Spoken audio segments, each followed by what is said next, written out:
ನನ್ನೆಲ್ಲ ಸ್ನೇಹಿತರಿಗೆ ತರಗತಿಗೆ ಸ್ವಾಗತ. ತರಗತಿ ಪ್ರಾರಂಭ ಮಾಡೋಕ್ಕಿಂತ ಮುಂಚಿತವಾಗಿ ನಮ್ಮ ಯೂಟ್ಯೂಬ್ ಚಾನಲಿಗೆ ಸಬ್ಸ್ಕ್ರೈಬ್ ಆಗಿ ಪ್ರತಿನಿತ್ಯ ತರಗತಿಗಳನ್ನು ವೀಕ್ಷಿಸಿ ಅನ್ನುತ್ತಾ ಇವತ್ತಿನ ಮುಂದುವರೆದ ಭಾಗ ವಿಜಯನಗರ ಸಾಮ್ರಾಜ್ಯದ ಕೊಡುಗೆಗಳ ಬಗ್ಗೆ ಚರ್ಚೆ ಮಾಡ್ತಾ ಹೋಗ್ತಿದ್ವಿ. ಇವತ್ತಿನ ತರಗತಿಯೊಳಗೆ ಧಾರ್ಮಿಕ ವ್ಯವಸ್ಥೆ ಮತ್ತು ಸಾಹಿತ್ಯದ ಬಗ್ಗೆ ಸಂಪೂರ್ಣವಾಗಿ ಚರ್ಚೆಯನ್ನು ಮಾಡ್ತಾ ಹೋಗೋಣ. ಮೊದಲನೇದಾಗಿ ಧಾರ್ಮಿಕ ವ್ಯವಸ್ಥೆ ಬಗ್ಗೆ ನೋಡ್ತಾ ಹೋಗೋಣ. ಅಂದರೆ ಈ ವಿಜಯನಗರ ಸಾಮ್ರಾಜ್ಯವು ಎಲ್ಲ ಮತಗಳಿಗೂ ಪ್ರೋತ್ಸಾಹ ನೀಡಿದ ಕೀರ್ತಿ ಪಾತ್ರ ಆಗ್ತೈತಿ. ಅಂದರೆ ಈ ಒಂದು ವಿಜಯನಗರ ಸಾಮ್ರಾಜ್ಯ ಕೇವಲ ಯಾವುದೇ ಒಂದು ಧರ್ಮಕ್ಕೆ ಸೀಮಿತವಾಗಿರದೆ ಎಲ್ಲ ಮತ ಅಂದರೆ ಎಲ್ಲ ಧರ್ಮಗಳಿಗೂ ಪ್ರೋತ್ಸಾಹ ನೀಡಿದ ಒಂದು ಕೀರ್ತಿ ಈ ಒಂದು ವಿಜಯನಗರ ಸಾಮ್ರಾಜ್ಯಕ್ಕೆ ಸಲ್ತಾ ಹೋಗ್ತೈತಿ. ಈ ಒಂದು ಸಾಮ್ರಾಜ್ಯದೊಳಗೆ ಶ್ರೀ ವೈಷ್ಣವ ಜೈನ ಮತದವರು ತಮ್ಮ ತಮ್ಮ ಒಂದು ಮತಾಭಿಪ್ರಾಯಗಳನ್ನು ಮರೆತು ಪರಸ್ಪರ ಗೌರವದಿಂದ ಬಾಳುವಂಥ ವಾತಾವರಣವಿತ್ತು. ಅಂದ್ರೆ ಈ ಶ್ರೀ ವೈಷ್ಣವ ಅಂದರೆ ರಾಮಾನುಜಾಚಾರ್ಯರು ಏನದು ವಿಶಿಷ್ಟಾದ್ವೈತ ಅಂತ ಸಿದ್ಧಾಂತವನ್ನು ಜಾರಿಗೆ ತರ್ತಾ ಹೋಗ್ತಾರೆ. ಆ ಸಿದ್ಧಾಂತದ ಒಂದು ಮತವನ್ನು ಶ್ರೀ ವೈಷ್ಣವ ಮತವನ್ನು ಆಚರಣೆ ಜಾರಿಗೆ ತರ್ತಾರೆ. ಅದು ವೈಷ್ಣವ ಮತವನ್ನು ಅನುಯಾಯಿಗಳನ್ನು ಶಿಷ್ಯರನ್ನು ಶ್ರೀ ವೈಷ್ಣವ ಅಂತ ಕರಿತಾ ಹೋಗ್ತೇವೆ. ಜೊತೆಗೆ ಜೈನ ಧರ್ಮದಲ್ಲಿ ಈ ಒಂದು ಶ್ರೀ ವೈಷ್ಣವ ಮತ್ತು ಜೈನ ಧರ್ಮದ ಧಾರ್ಮಿಕ ಕಲಾ ನಡೆದಂಥ ಸಂದರ್ಭದಲ್ಲಿ ಈ ಒಂದು ಎರಡನೇ ದೇವರ ಏನು ಮಾಡ್ತಾ ಹೋಗ್ತಾನಪ್ಪ ಅಂದರೆ ಧಾರ್ಮಿಕ ಕಲಾವನ್ನು ಬಗೆಹರಿಸ್ತಾ ಹೋಗ್ತಾನೆ. ಜೊತೆ ಅವರಿಗೆ ಎರಡೂ ಧರ್ಮಕ್ಕೂ ವಿಶೇಷವಾಗಿ ಪ್ರೋತ್ಸಾಹವನ್ನು ನೀಡ್ತಾ ಹೋಗ್ತೀವಿ. ವಿಜಯನಗರ ಸಾಮ್ರಾಜ್ಯವನ್ನು ಆಳಿದಂಥ ಈ ಆರಂಭದ ಅರಸರು ಶೈವ ಮತ್ತು ವೀರಶೈವ ಪೋಷಕರಾಗಿದ್ದರೆ, ನಂತರದಲ್ಲಿ ಬಂದಂಥ ಅರಸರು ವೈಷ್ಣವ ಮತದ ಪೋಷಕರನ್ನಾಗಿ ಕಾಣ್ತಾ ಹೋಗ್ತೀವಿ. ಜೊತೆ ಈ ಒಂದು ವಿಜಯನಗರ ಸಾಮ್ರಾಜ್ಯದೊಳಗೆ ಆ ಮುಸ್ಲಿಮರಿಗೂ ಕೂಡ ಮಸೀದಿಗಳನ್ನು ಕಟ್ಟಿಸೋಕ್ಕೆ ಅವಕಾಶವನ್ನು ನೋಡ್ತಾ ಹೋಗ್ತಿದ್ವಿ. ಜೊತೆಗೆ ಬೇರೆ ದೇಶದಿಂದ ಬಂದಂಥ ಪೋರ್ಚುಗೀಸರು ಕೂಡ ವ್ಯಾಪಾರ ವೃದ್ಧಿಸಿಕೊಂಡು ಆ ವಿಜಯನಗರದ ಅರಸರು ಕ್ರೈಸ್ತ ಧರ್ಮಕ್ಕೂ ಪ್ರೋತ್ಸಾಹ ಕೊಟ್ಟರಲ್ಲದೆ ಚರ್ಚುಗಳನ್ನು ಕಟ್ಟಲು ಅನುಮತಿಯನ್ನು ನೀಡ್ತಾ ಹೋಗ್ತಾರೆ. ಅಂದ್ರೆ ಇಲ್ಲಿ ಮುಸ್ಲಿಮರಿಗೂ ಕೂಡ ಮಸೀದಿಗಳನ್ನು ಕಟ್ಟೋಕ್ಕೆ ಪರ್ಮಿಷನ್ ಕೊಡ್ತಾ ಹೋಗ್ತಾರೆ. ಆ ವಿದೇಶಿಯಿಂದ ಬಂದಂಥ ಈ ಪೋರ್ಚುಗೀಸರು ಕೂಡ ವ್ಯಾಪಾರ ಮಾಡೋಕ್ಕೆ ಸ್ಥಳಗಳನ್ನು ಅನುಮತಿ ನೀಡ್ತಾ ಹೋಗ್ತಾರೆ. ಜೊತೆಗೆ ಕ್ರೈಸ್ತ ಧರ್ಮಕ್ಕೂ ಪ್ರೋತ್ಸಾಹವನ್ನು ಮಾಡ್ತಾ ಹೋಗ್ತಾರೆ. ಆ ಕ್ರೈಸ್ತ ಧರ್ಮಕ್ಕೆ ಪ್ರಚಾರಕ್ಕೆ ಅನುಕೂಲಕ್ಕಾಗಿ ಏನು ಮಾಡ್ತಾ ಹೋಗ್ತಾರಪ್ಪ ಅಂದ್ರೆ ಆ ಚರ್ಚುಗಳನ್ನು ಕಟ್ಟೋಕ್ಕೆ ಸಹಾಯವನ್ನು ಅಥವಾ ಅನುಮತಿಯನ್ನು ನೀಡ್ತಾ ಹೋಗ್ತಾರೆ. ಅಂದರೆ ಇಲ್ಲಿ ಪೋರ್ಚುಗೀಸದ ಒಂದು ಪ್ರವಾಸಿಗರನ್ನು ನೋಡ್ತಾ ಹೋಗ್ತೀವಿ, ಬಾರ್ಬೋಸಾ ನೋಡ್ತಾ ಹೋಗ್ತೀವಿ. ಅಂದ್ರೆ ಈ ಬಾರ್ಬೋಸಾ ಪೋರ್ಚುಗೀಸ್ ದೇಶದ ಪ್ರವಾಸಿಗನಾಗ್ತಾ ಹೋಗ್ತಾನೆ. ಅವನು ಹೇಳ್ತಾ ಹೋಗ್ತಾನೆ, ಏನಂತ ಹೇಳ್ತಾ ಹೋಗ್ತಾನೆ, ಕ್ರೈಸ್ತನೇ, ಯಹೂದಿಯೇ, ಮಹಮ್ಮದನೇ ಅಥವಾ ಹಿಂದುವೇ ಯಾರಾದರೂ ನಿರಂತರವಾಗಿ ಈ ರಾಜ್ಯದಲ್ಲಿ ಬಾಳಬಹುದಂತಂದು ಅವನ ಒಂದು ಬರವಣಿಗೆಗಳಲ್ಲಿ ನೋಡ್ತಾ ಹೋಗ್ತೀವಿ. ಅಂದ್ರೆ ಇಲ್ಲಿ ಕ್ರೈಸ್ತರು, ಯಹೂದಿಗಳು, ಮುಸ್ಲಿಮರು, ಹಿಂದೂಗಳು ಯಾವುದೇ ಒಂದು ಧರ್ಮದ ನಿರಾಂತಕವಾಗಿ ಈ ಒಂದು ರಾಜ್ಯದೊಳಗೆ ಈ ಒಂದು ರಾಜ್ಯದೊಳಗೆ ಬಾಳ್ಬಹುದಂತಂದು ಪೋರ್ಚುಗೀಸದ ಒಬ್ಬ ಪ್ರವಾಸಿಗ ಬಾರ್ಬೋಸಾ ಹೇಳ್ತಾ ಹೋಗ್ತಾನೆ. ಇದಿಷ್ಟೇನಪ್ಪ ಅಂದ್ರೆ ಒಂದು ವಿಜಯನಗರ ಸಾಮ್ರಾಜ್ಯದ ಧಾರ್ಮಿಕ ವ್ಯವಸ್ಥೆ ಬಗ್ಗೆ ನೋಡ್ತಾ ಹೋಗಿ. ಜೊತೆಗೆ ಈ ಒಂದು ವಿಜಯನಗರ ಸಾಮ್ರಾಜ್ಯದ ಸಾಹಿತ್ಯದ ಬಗ್ಗೆ ನೋಡ್ತಾ ಹೋಗೋಣ. ಈ ಸಾಮ್ರಾಜ್ಯದಲ್ಲಿ ಏರ್ಪಟ್ಟಂಥ ಶಾಂತಿ ಮತ್ತು ಸುವ್ಯವಸ್ಥೆಯು ಆರ್ಥಿಕ ಒಂದು ಪ್ರಗತಿಯಿಂದ ಪರಿಣಾಮದಿಂದ ಏನಾಗ್ತೈತಪ್ಪ ಅಂದ್ರೆ ಸಾಹಿತ್ಯವು ಹುಲಸಾಗಿ ಬೆಳ್ತಾ ಹೋಗ್ತೈತಿ.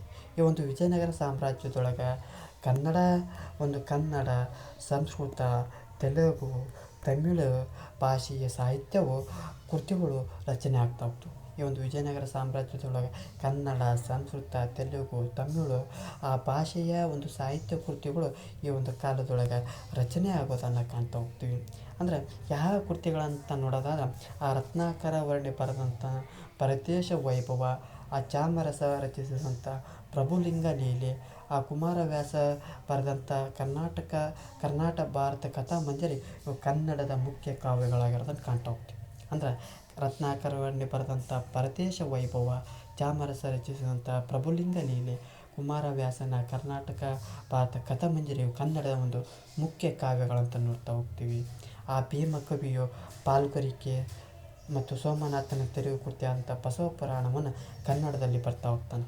ಅಂದ್ರೆ ಆ ಭೀಮಕವಿ ಏನು ಮಾಡ್ತಾ ಹೋಗ್ತಾನಪ್ಪ ಅಂದ್ರೆ ಆ ಪಾಲುಗಾರಿಕೆ ಸೋಮನಾಥನ ಒಂದು ತೆಲುಗು ಕೃತಿಯಾದಂಥ ಆ ಬಸವ ಪುರಾಣವನ್ನು ಕನ್ನಡದಲ್ಲಿ ಬರಿತಾ ಹೋಗ್ತಾನೆ. ಬಸವಾದಿ ಶಿವಶರಣರ ವಚನಗಳ ಸಂಕಲನವಾದ ಶೂನ್ಯ ಸಂಪಾದನೆಯನ್ನು ರಚನೆ ಆಗ್ತಾ ಹೋಗ್ತೈತಿ. ಜೊತೆಗೆ ಇಲ್ಲಿ ಎರಡನೇ ದೇವರಾಯನ ಒಂದು ದಳಪತಿಯಾದಂಥ ಲಕ್ಕಣ್ಣ ದಂಡೇಶನು ಅವನು ಕೂಡ ದಳಪತಿ ಆದರೂ ಕೂಡ ಕವಿ ಆಗಿದ್ದನು. ಜೊತೆ ಅವು ಏನು ಬರಿತಾ ಹೋಗ್ತಾನಪ್ಪ ಅಂದರೆ ಶಿವತತ್ವ ಚಿಂತಾಮಣಿ, ಅಲ್ಲದೆ ಕನ್ನಡದಲ್ಲಿ ಮಾನವ ವೈದ್ಯಶಾಸ್ತ್ರ, ಪಶು ವೈದ್ಯಶಾಸ್ತ್ರ, ಕಾವ್ಯಶಾಸ್ತ್ರ, ಜ್ಯೋತಿಷ್ಯ, ಪಾಕಶಾಸ್ತ್ರ ರಚನೆಯನ್ನು ಮಾಡ್ತಾ ಹೋಗೋದನ್ನು ನೋಡ್ತಾ ಹೋಗ್ತೀವಿ.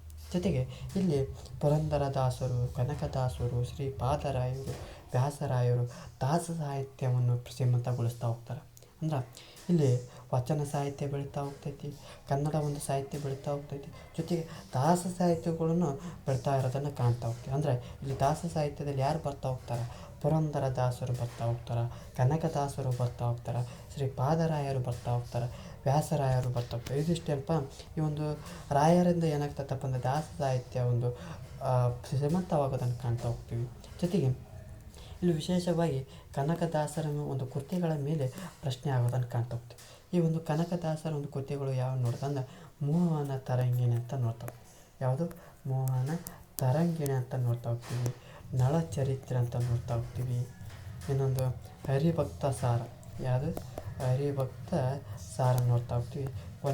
ಇನ್ನೊಂದು ರಾಮಧ್ಯಾನ ಚರಿತ್ರೆ ಅಂತ ನೋಡ್ತಾ ಹೋಗ್ತೀವಿ. ಇವಿಷ್ಟು ಕೃತಿಗಳು ಯಾರಪ್ಪ ಅಂದರೆ ಕನಕದಾಸರ ಒಂದು ಕೃತಿಯನ್ನು ನೋಡ್ತಾ ಹೋಗ್ತೀವಿ.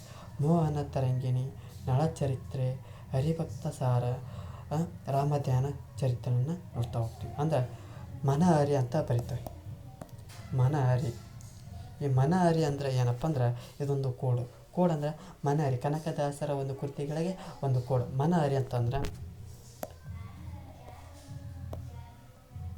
ಇದು ಕನಕದಾಸರ ಒಂದು ಕೃತಿಗಳಿಗೆ ಒಂದು ಕೋಡ್ ನೋಡ್ತಾ ಹೋಗ್ತೀವಿ. ಅಂದ್ರೆ ಮನಹರಿ ಅಂದರೆ ಏನಪ್ಪ ಅಂದ್ರೆ ಮ ಅಂದ್ರೆ ಮೋಹನ ತರಂಗಿಣಿ, ನ ಅಂದ್ರೆ ನಳಚರಿತೆ, ಅ ಅಂದ್ರೆ ಹರಿಭಕ್ತ ಸಾರ, ರಿ ಅಂದ್ರೆ ರಾಮಧ್ಯಾನ ಚರಿತೆ. ಈ ಒಂದು ಕೋಡನ್ನು 2 ಬಾರಿ ಮನನ ಮಾಡಿಕೊಂಡಪ್ಪ ಅಂದ್ರೆ ಕನಕದಾಸರ ಕೃತಿಗಳನ್ನು ನೇರವಾಗಿ ಯಾವುದೇ ತಪ್ಪಿಲ್ಲದೆ ಹೇಳ್ತಾ ಹೋಗ್ತೀವಿ. ಮ ಅಂದ್ರೆ ಏನಂತ ಹೇಳ್ತಾ ಹೋಗ್ತೀವಿ? ಮೋಹನ ತರಂಗಿಣಿ ಅಂತ ಹೇಳ್ತಾ ಹೋಗ್ತೀನಿ. ಒಂದು ನಳಚರಿತೆ, ಅಂದ್ರೆ ಹರಿಭಕ್ತ ಸಾರ, ರಿ ಅಂದ್ರೆ ಏನು ರಾಮಧ್ಯಾನ ಚರಿತೆಯನ್ನು ಈ ಒಂದು ಕನಕದಾಸರ ಒಂದು ಕೃತಿಗಳನ್ನು ಆಗಿರೋದನ್ನು ಕಾಣ್ತಾ ಹೋಗ್ತೀವಿ. ಜೊತೆಗೆ ಸಂಸ್ಕೃತದಲ್ಲಿ ಆ ವಿದ್ಯಾರಣ್ಯರ ಶಂಕರ ವಿಜಯ ಮತ್ತು ಸರ್ವದರ್ಶನ ಸಂಗ್ರಹ ಕೂಡ ರಚನೆ ಆಗೋದನ್ನು ಕಾಣ್ತಾ ಹೋಗ್ತೀವಿ. ಇವರ ಸೋದರ ಆದಂಥ ಸಾಯಣಾಚಾರ್ಯರು ವೇದಾಂತ ಪ್ರಕಾಶ ಎಂಬ ವೇದ ಭಾಷ್ಯ ಮತ್ತು ಆಯುರ್ವೇದದ ಸುಧಾನಿಧಿ, ಪುರುಷಾರ್ಥ ಸುಧಾನಿಧಿ ಮುಂತಾದ ಕೃತಿಗಳನ್ನು ರಚನೆ ಮಾಡ್ತಾ ಹೋಗ್ತಾರೆ. ಆ ಕಂಪಣರಾಯನ ಒಂದು ಮಡಿದೆ ಆದ ಆ ಗಂಗಾದೇವಿ. ಇಲ್ಲಿ ವಿಶೇಷವಾಗಿ ಸಂಸ್ಕೃತದಲ್ಲಿ ವಿದ್ಯಾರಣ್ಯರು ಏನು ಮಾಡ್ತಾ ಹೋಗ್ತಾರಪ್ಪ ಅಂದ್ರೆ ಶಂಕರ ವಿಜಯ ಮತ್ತು ಸರ್ವದರ್ಶನ ಸಂಗ್ರಹವಂತ ರಚನೆ ಮಾಡ್ತಾ ಹೋಗ್ತಾರೆ.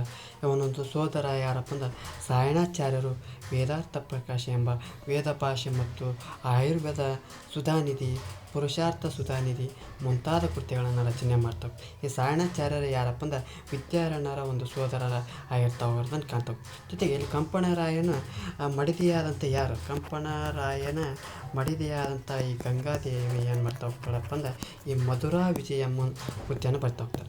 ಈ ಮಧುರಾ ವಿಜಯಮ್ಮ ಏನು ತಿಳಿಸ್ತಾರಪ್ಪ ಅಂದ್ರೆ ಈ ಮಧುರೆಯ ಒಂದು ವಿಜಯ ಯಾತ್ರೆಯನ್ನು ಈ ಒಂದು ಕೃತಿಯೊಳಗೆ ನೋಡ್ತಾ ಹೋಗ್ತೀವಿ. ಜೊತೆಗೆ ಈ ಕಂಪಣನ ದಂಡಯಾತ್ರೆ ಮತ್ತು ಅಲ್ಲಿನ ಒಂದು ಪವಿತ್ರ ಸ್ಥಳಗಳ ಒಂದು ವರ್ಣನೆಯನ್ನು ತಿಳಿಸ್ತಾ ಹೋಗ್ತೈತಿ.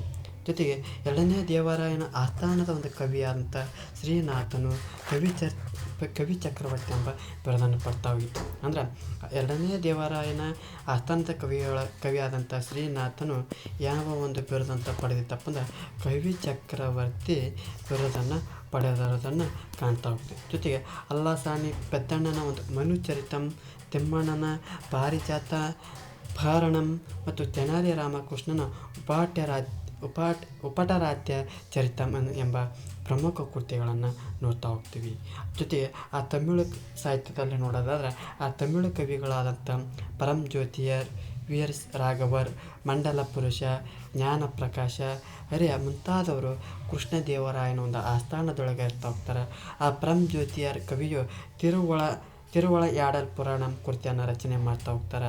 ಇವತ್ತು ಒಟ್ಟಾರೆಯಾಗಿ ವಿಜಯನಗರ ಒಂದು ಕಾಲದೊಳಗೆ ಸಂಸ್ಕೃತ, ಕನ್ನಡ, ತೆಲುಗು, ತಮಿಳು ಈ ಒಂದು ಭಾಷೆಗಳಿಗೆ ಅತ್ಯುತ್ತಮವಾದಂಥ ಪ್ರೋತ್ಸಾಹವನ್ನು ಸಿಗ್ತಾ ಹೋಗೋದನ್ನು ಕಾಣ್ತಾ ಹೋಗ್ತೀವಿ.